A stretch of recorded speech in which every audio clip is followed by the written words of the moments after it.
Okay, so what if I told you there's a coffee out there that isn't just grown, but is actually aged by a storm?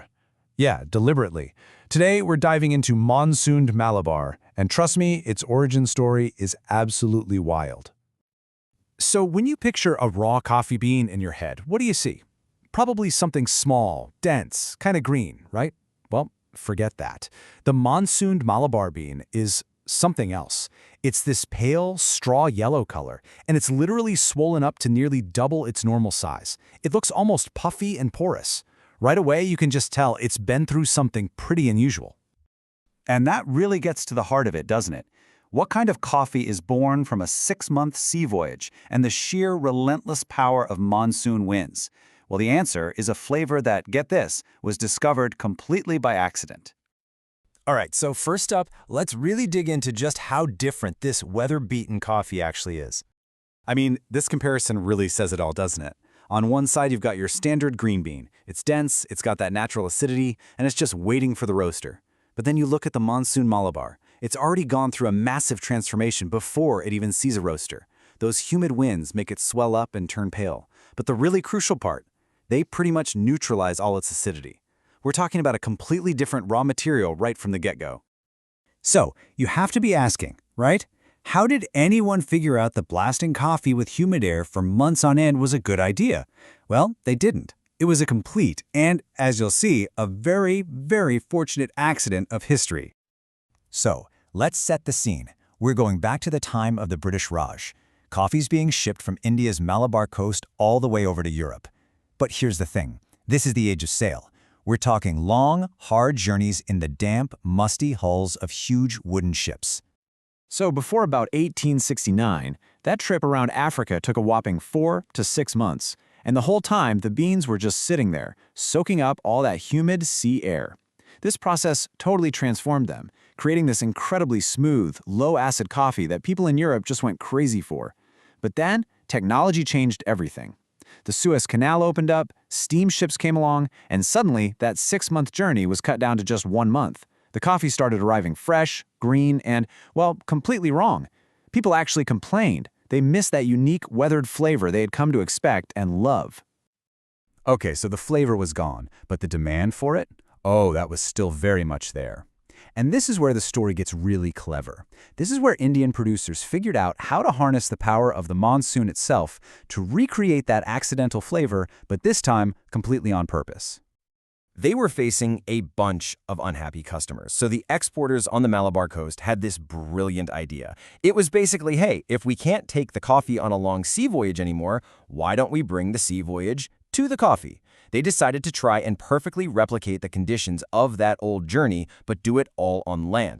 And this is pretty much exactly how they do it today. It's a fascinating process. They start with really high-quality Arabica beans and lay them out in these special warehouses that have open sides.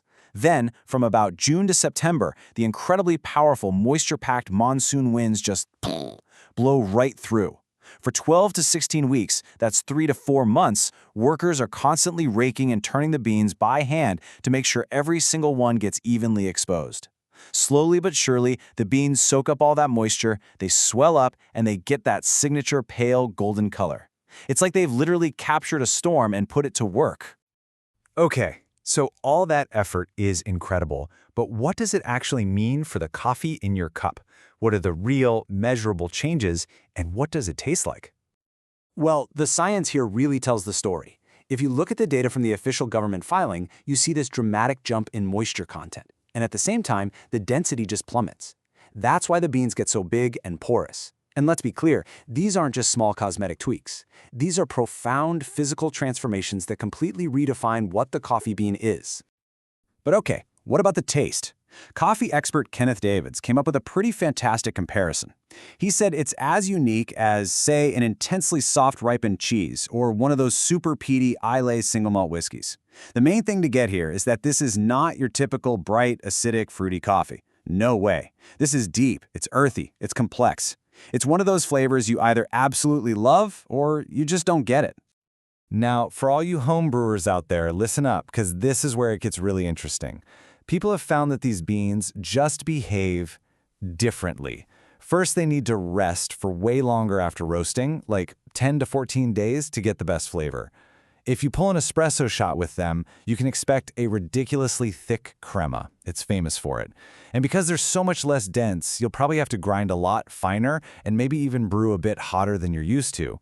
That's the key to avoiding any sourness and unlocking that deep, rich sweetness. So this coffee isn't just a curiosity, it's also officially protected, which is a huge deal for ensuring its legacy and its authenticity.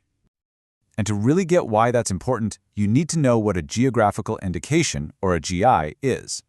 The easiest way to think about it is like champagne. You can't call sparkling wine champagne unless it's from the Champagne region of France, right? Or Parmesan cheese from Italy. A GI tag is basically that, a legal shield that protects products whose special qualities are tied to a specific place and a traditional way of making them. And here it is, the proof in the pudding. This is a peek at the official application that was filed by the Coffee Board of India. This document formally establishes Monsooned Malabar Arabica coffee as a protected product, tying it forever to its unique home and its one-of-a-kind process. So what this GI tag really means for you and me is a guarantee. It's an assurance that if you buy a bag of coffee labeled Monsooned Malabar, it has gone through the real, authentic process only on the Malabar coast. It's huge for protecting the producers from cheap imitations, and it preserves a truly one-of-a-kind piece of coffee history. When you think about it, Monsooned Malabar is really this amazing testament to history, climate, and pure human ingenuity. It's a coffee that was born from a total accident, then it was lost because of technology, and then it was reborn through incredible craftsmanship. So I'll just leave you with this one thought. Could a storm in a coffee cup, a flavor literally shaped by wind and waves, completely change the way you think about what coffee can even be?